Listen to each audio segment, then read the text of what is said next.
Let's mic देश का मिजाज ईस्ट। ये है let's mic more than radio. आप सुन रहे हैं पूर्वी भारत की खबरें।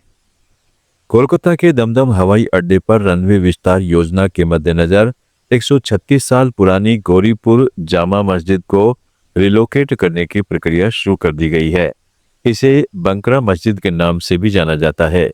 ये मस्जिद दमदम एयरपोर्ट से काफी नजदीक है। हवाई अड्डे से मस्जिद में प्रवेश के पास बंद कर दिए गए हैं। मस्जिद में नमाज भी स्थगित कर दी गई है। सुरक्षा कारणों से राज्य और केंद्र सरकार दोनों ने इस ऐतिहासिक मस्जिद को एयरपोर्ट की सीमा से बाहर कहीं और ले जाने का फैसला किया है। यह मस्जिद फ्लाइट ऑपरेशन और इमरजेंसी लैंडिंग में एक बड़ी रुकावट मानी जाती है। कोलकाता पुलिस ने मेडिकल वीजा पर भारत आने वाले बांग्लादेशी नागरिक सैयद मोहम्मद सलाउद्दीन उर्फ डॉलर को गिरफ्तार किया है। आरोप है कि वह चोरी के मोबाइल और लैपटॉप खरीदकर उन्हें बांग्लादेश में ऊंचे दामों पर बेचने वाले गिरोह चलाता था। आरोपी ढाका के महमूदपुर का रहने वाला है। बांग्लादेश में वह खुद को इंपोर्ट एक्सपोर्ट का बिजनेसमैन बताता था। इसके पासपोर्ट और मेडिकल वीजा असली थे और उसके ट्रैवल डॉक्यूमेंट्स में कोई गड़बड़ी नहीं मिली। बिहार के बांकीपुर विधानसभा उपचुनाव में भाजपा उम्मीदवार अभिषेक कुमार बंटी द्वारा नामांकन वापस लेने के बाद सियासी भूचाल आ गया है। महज 24 घंटे के भीतर प्रत्याशी बदले जाने से आहत अभिषेक के पिता रविंद्र प्रसाद ने अपनी ही पार्टी के भीतर चल रही खींचातान और गहरी साजिश की ओर इशारा किया है।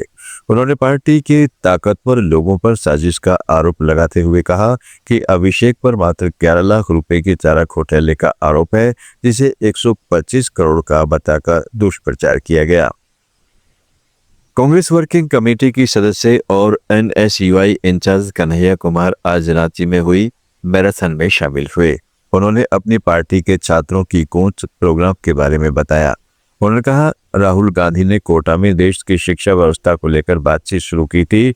वह बातचीत अब एक देशव्यापी आंदोलन बन गई है। देश के छात्रों की आवाज जबरदस्त गूंज में बदल गई है। झारखंड के वित्त मंत्री और छतरपुर के कांग्रेस विधायक राधा कृष्णन किशोर ने डीजीपी से नाराजगी पर सुरक्षा लौटाने के बाद अब सक्रिय राजनीति से संन्यास लेने की इच्छा जाहिर की है। चर्चा है कि वह मंत्री पद जल्द ही छोड़ सकते हैं। उन्हें झारखंड कांग्रेस का अध्यक्ष बनाया जा सकता है। राधा कृष्णन ने कहा है कि वो 2029 का चुनाव लड़ना नहीं चाहते। 2029 में उनकी उम्र 70 वर्ष से अधिक हो जाएगी। आगे भगवान ने समय दिया तो वो धर्म कर्म सामाजिक उत्थान के लिए काम करेंगे। उनकी इच्छा है कि अवकाश लेने के बाद लेखन कार्य के साथ साथ देशाटन करें। छत्तीसगढ़ में राजनांदगांव जिले के कोरकोटी मदनवाड़ा क्षेत्र में 12 जुलाई 2009 को हुए नक्सली हमले में शहीद 29 पुलिस जवानों को आज पुलिस लाइन में श्रद्धांजलि दी गई। कोरकोटी हमले को छत्तीसगढ़ के नक्सल इतिहास की सबसे दुखद घटनाओं में गिना जाता है। इस घटना में शहीद हुए सभी जवानों के साहस और समर्पण को याद करने के लिए हर वर्ष 12 जुलाई को श्रद्धांजलि कार्यक्रम आयोजित किया जाता है। छत्तीसगढ़ में माओवादी गतिविधियों से जुड़े कम गंभीर मामलों में जेल में बंद लोगों की रिहाई हो सकती है। छत्तीसगढ़ सरकार ने इसके लिए कानूनी समीक्षा का आदेश दिया है। सरकार ने कहा है कि जिन मामलों में जनहानि जैसी कोई वारदात से शामिल नहीं थी, उन पर विचार किया जा रहा है। इन मामलों की समीक्षा कर विधि विभाग की सहायता से अभियोजन एवं वकीलों का दल बनाकर प्रकरण वापसी पर चर्चा की जाएगी। ओडिशा के झारसुगुड़ा में भाजपा की भीतरी गुटबाजी के चलते पार्टी कार्यकर्ताओं के एक वर्ग ने राजस्व और आपदा प्रबंधन मंत्री सुरेश पुजारी को मंदिर जाने से रोक दिया।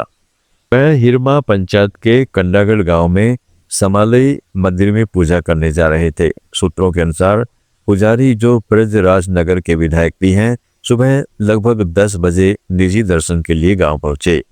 बिहार, पश्चिम बंगाल, ओडिशा, झारखंड और छत्तीसगढ़ की ताज़ा खबरों के इस बुलेटिन को रोजाना सुनने के लिए डाउनलोड करें लेट्स माइक ऐप। जुड़े रहिए लेट्स माइक के साथ।